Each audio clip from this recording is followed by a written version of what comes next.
पार्षद रोहित सयाल की ओर से प्रेस वार्ता कर भाजपा द्वारा लगाए गए सभी आरोपों को सिरे से खारिज किया गया। नगर निगम चुनावों पर अपनी प्रतिक्रिया देते हुए सयाल ने कहा कि निगम कांग्रेस की ही बनेगी। वहीं भाजपा व भाजपा नेताओं द्वारा अब सिर्फ अपनी गलतियों पर पर्दा डाला जा रहा है, क्योंकि उनके पास अब कहने को कुछ बचा ही नहीं। रोहित जी, भाजपा की ओर से जो है ये बहुत ज़्यादा कटाक्ष भी किया जा रहा है। सबसे पहला सवाल है वार्ड बंदी को लेकर। भाजपा हमेशा ये कहती है कि कांग्रेस ने वार्ड बंदी सरासर गलत की है, जिसको लेकर वो हाई कोर्ट तक गए हैं और वहां से तो खारिज हो गई है, मगर अब सुप्रीम कोर्ट का रुख कर रहे हैं। आपका इसके बारे में क्या कहना है? मैं तो इतना ही कहूँगा कि भाजपा एक ऐसी पार्टी है कि जो दूसरों पर निराधार आरोप लगाने वाली पार्टी है। तो आज भाजपा ने हमारे किसान भाइयों के ऊपर क्या अत्याचार किए हैं ये पूरा देश जान रहा है और देश का बच्चा बच्चा ये बात बोल रहा है। अगर भाजपा किसी पे आरोप लगाती है तो मैं ये समझता हूं कि उस बात के कोई मायने ही नहीं है, क्योंकि आरोप तो भाजपा पर लगने चाहिए। बाकी रही वार्डबंदी की बात, तो वार्डबंदी स्टार्ट करने वाले इसके जो जन्मदाता है वो हमारे भूतपूर्व एमएलए, उस समय भी ये पंजाब के अध्यक्ष रहे हैं, आज भी ये अनफॉर्चुनेटली पंजाब के भाजपा के अध्यक्ष हैं, इन्होंने स्टार्ट किया था। तो आज अगर कांग्रेस ने वार्डबंदी कर दी है, कांग्रेस ने उन दिनों में खुलेआम इस बात का स्वागत किया था, तो इनको ऐतराज क्या? नाच ना जाने आंगन टेढ़ा। अगर भाई साहब आप में दम है, आपने लोगों की सेवा की है, तो आप आओ और हमारे जो काबिल उम्मीदवार हैं कांग्रेस पार्टी के, हमारे अमित विज जी की पार्टी के, उनसे चुनाव लड़ो। अगर आप में दम है तो आप जीतोगे। अगर आप में वही बात जो मैं पहले कह रहा हूं, नाच ना जाने आंगन टेढ़ा, आप में दम ही नहीं है, इसलिए आरोप लगाने के लिए आप सिर्फ आरोप लगा रहे हो, जबकि पूरा हिंदुस्तान आप पर आरोप लगा रहा है, अश्विनी शर्मा पर आरोप लगा रहा है, नरेंद्र मोदी पर आरोप लगा रहा है। कृषि अध्यादेश की बात करें तो किसान उसके समर्थन में नहीं है, केंद्र सरकार कहीं बैठ के कर रही है, तो क्या इसका खामियाजा जो है वो भाजपा को भुगतना पड़ेगा? जबकि भाजपा ये उल्टा कह रही है कि जो विपक्षी पार्टी है वो किसानों के समर्थन करके जो है वो इसको बलगरा रहे हैं किसानों को। खुदा बख्श देता है उनको, जिनकी किस्मत खराब होती है वो हरगिज नहीं बख्शे जाएंगे, जिनकी नीयत खराब होती है। इनकी नीयत में खोट है, ये बख्शे नहीं जाएंगे। पूरा हिंदुस्तान, पूरी कांग्रेस पार्टी, देश का बच्चा बच्चा आज किसानों के साथ खड़ा है, उनके हकों के लिए लड़ाई लड़ रहा है और इसका खमियाजा ये भुगत रहे हैं। और हमारे पठानकोट के चुनावों में भी इनको इसका खमियाजा भुगतना पड़ेगा। और अमित विज जी के और कांग्रेस पार्टी के जितने भी उम्मीदवार बतौर एमसी चुनाव लड़ेंगे, हमारी अमित विज की अगुवाई में हमारी कॉरपोरेशन बनेगी और कांग्रेस का एक एक नुमाइंदा यहां पर जीत दर्ज करेगा और निश्चित तौर पर अश्विनी शर्मा जी को और उनकी पूरी पार्टी को इस बात का खमियाजा भुगतना पड़ेगा। यह बात बिल्कुल निश्चित है। कई कांग्रेसी ऐसे हैं, जैसे कैबिनेट मिनिस्टर अरुणा चौधरी की बात करें या आप सांसद रवनीत बिट्टू की बात करें, उनके मुंह से कुछ ऐसे चीजें निकल जाती हैं, आप शब्द निकल जाते हैं जिसका बहुत ज्यादा जो है वो खामियाजा उनको ही भुगतना पड़ जाता है। पिछले कल जो उन्होंने कहा कि हम लाशों के ढेर लगा देंगे, सांसद ने कहा, इसके बारे में क्या कहना आपका? देखिए, रवनीत बिट्टू जी एमपी हैं, पूरा देश जानता है, पूरा पंजाब जानता है, लेकिन उससे पहले वो पंजाब की मिट्टी में जन्म लेने वाले पंजाब के बच्चे भी हैं, ठीक है जी।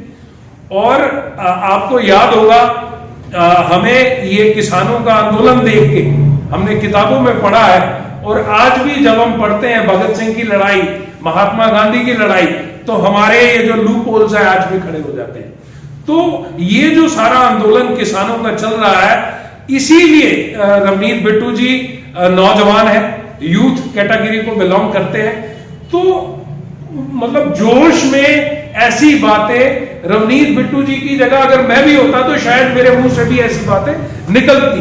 लेकिन पब्लिक को पता है कि इनके मन की भावना क्या है और लोगों को इस बात की समझ है।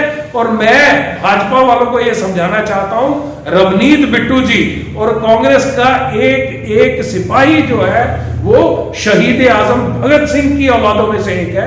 तो ये मैं समझता हूं कि इतनी बड़ी बात नहीं है, ये सिर्फ आरोप लगा रहे हैं। भाजपा वालों को कोई रास्ता नहीं मिल रहा कि किस रास्ते से निकले, तो वो जबरदस्ती का ये मुद्दा बना के, जबरदस्ती की ये बातें बना के वो फैला रहे हैं। इसमें ऐसी कोई बात नहीं है। बात करें पठानकोट के नगर निगम चुनावों की, अब चुनाव जो है वो बहुत जल्दी होने वाले हैं और भाजपा जो है, पहले भाजपा का गढ़ भी है ये और भाजपा सत्ता में भी थी। अब जो है राज्य सरकार कांग्रेस की है और कांग्रेस की मेजॉरिटी, तो क्या आपको लगता है कि भाजपा आ पाएगी या कांग्रेस जो है अब नगर निगम की सत्ता जो है कांग्रेस के हाथ आएगी? क्योंकि अकाली और भाजपा हमेशा गठबंधन सरकार मिलकर चुनाव लड़ती थी, अब वो भी जो है वो अलग अलग है।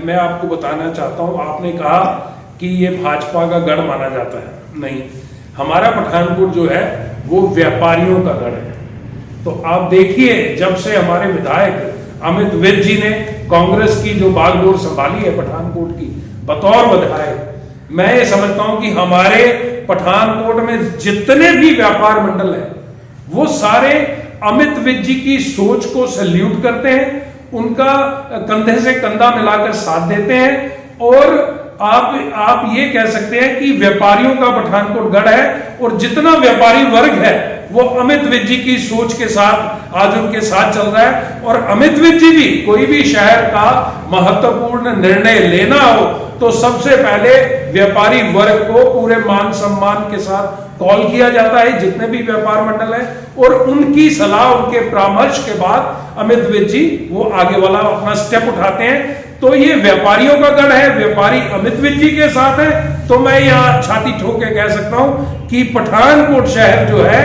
वो अमित विज जी का गढ़ है और अमित विज जी का गढ़ बना रहेगा। आप ये कहेंगे कि व्यापारियों की वजह से तो चुनाव नहीं जीता जाता, यहाँ पर नॉर्मल लोग भी हैं, लेबर क्लास भी है, मोहल्ले वाले भी हैं, वो वोट डालेंगे तो जिसकी सत्ता होगी वो बनेगी। बिल्कुल, मैं आपको बताना चाहता हूँ, हमारे पठानकोट में जितने भी व्यापार मंडल हैं, मैं ये समझता हूँ वो अपना व्यापार का काम तो करते ही हैं, इसके अलावा जितने व्यापार मंडल हैं वो सोशल एक्टिविटीज बहुत कर रहे हैं। आप सही कह रहे हो कि अकेले व्यापारियों की वोट्स नहीं है, लेकिन व्यापार वर्ग की, व्यापारियों की जो आवाज है वो पठानकोट का बच्चा मानता है, सुनता है। इसलिए मानता सुनता है क्योंकि उनका जीवन जो है सोशल एक्टिविटीज में भी सारा दिन ओतप्रोत रहता है। अब अकाली भाजपा जो है वो गठबंधन जो है वो टूट चुका हुआ है। यहाँ पर जो अकाली हैं वो भी कह रहे हैं कि हम 50 के 50 वोट पे रखेंगे, फोर्थ फ्रंट आम आदमी पार्टी भी है। इसमें क्या लगता है कि क्या लोग भाजपा कांग्रेस होता था, अब दो फ्रंट और आ गए हैं, तो क्या अभी भी जो है वो कांग्रेस जीत सकती है? देखिए, आम आदमी पार्टी का तो इसमें जिक्र करना ठीक नहीं है। इसका कारण है कि आम आदमी पार्टी के पास अब तक, आज तक कोई ऐसा कार्यकर्ताओं का संगठन नहीं है। मैं ये समझता हूं कि आज तो भाजपा के ये हालात हैं, पूनम जी आप इसको यकीन जानिएगा, भाजपा वालों को जो एक इतनी पुरानी पार्टी है पठानकोट में, इतनी पुरानी पार्टी है, उनको उम्मीदवार नहीं मिल पा रहे। कुछ ऐसे वार्ड है, मैंने सुना है, भाजपा वाले भी कुछ लोग हमारे मित्र हैं, परिचित हैं, तो वो सुनाते हैं कि भाई वो फलाने वार्ड में जो पुराना एमसी था उनका वो भाग रहा है, वो फलाने वार्ड में जो वो भाग रहा है वो कह रहा है उसको तू लड़, वो आगे पोलिंग एजेंट को कह रहा है तू लड़।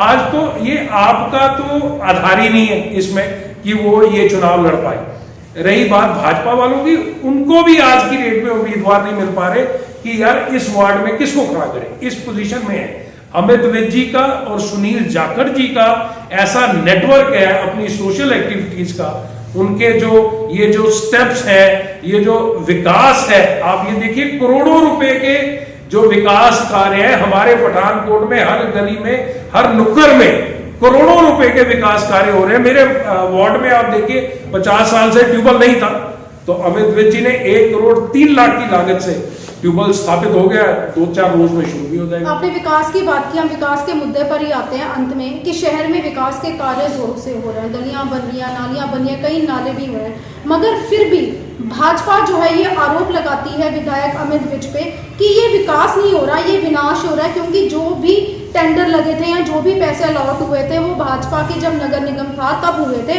वही पैसे जो हैं अब कांग्रेस उसको यूज कर रही है और लोगों के सामने जो है वो एक काला पट्टा बांध रही है और ये कह रही है कि विकास हमने करवाया। मैं भाजपा वालों को ये बताना चाहूँगा आपके माध्यम से, स्पीड नेशन के माध्यम से, कि कृपया झूठ की राजनीति जो है वो छोड़ दीजिए। अमित विज विकास कर रहा है, पठानकोट का बच्चा बच्चा जानता है। यहाँ फिर से 2 पंक्तियां बोलूंगा। सूरज के सुप्रकाश को जाने विश्व तमाम, क्या सूरज भी कहीं कहता है कि सूरज है मेरा नाम? अमित विज जी का विकास जो है वो सर चढ़ के बोल रहा है।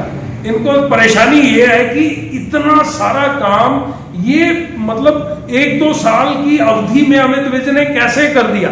अंदर से तो वो बेचारे परेशान है भाजपा वाले, लेकिन आज चहुमुखी विकास हो रहा है और बढ़िया क्वालिटी में विकास हो रहा है।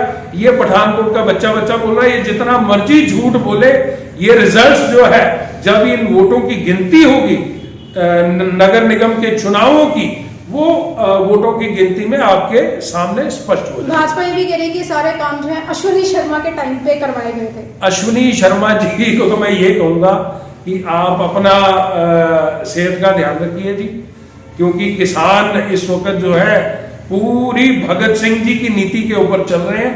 और भगत सिंह जी ने जिन्होंने उनके साथ धक्का किया था, जिन्होंने हमारे देश के साथ धक्का किया था, हमारे देश के किसान, जय जवान और जय किसान जो हमारा नारा है उसके अगेंस्ट चला था, तो भगत सिंह जी ने उनको ढूंढ के पूरी गर्म दल को आगे लेकर उसके जो है नतीजे वो हमारे हिंदुस्तान का बच्चा बच्चा जानता है। इसलिए अश्विनी जी, सबसे पहले तो आपकी अपनी सेहत है, आप उसका ध्यान रखिए और मोदी जी को समझाइए ये जो किसानों की मांग है ये बिल्कुल उचित मांग है। देश का अन्नदाता है हमारा किसान, तो मोदी जी को आप समझाइए और ये जो उनका गलत डिसीजन है ये वापस कराइए।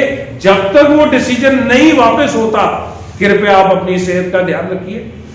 अंत में सिर्फ एक सवाल, क्या नगर निगम में कांग्रेस का वर्चस्व, कांग्रेस की सत्ता आएगी? बिल्कुल आएगी, बिल्कुल आएगी। और ये बात मैं पूरे होशोवास में और पूरे हमारी बतौर एमसी रोज सैकड़ों लोगों से मुलाकात होती है, चर्चा भी होती है, परिचर्चा भी होती है, तो हमें पूरा विश्वास है कि लोग कांग्रेस को आशीर्वाद देंगे और पूरा जबरदस्त समर्थन मिलेगा कांग्रेस पार्टी को।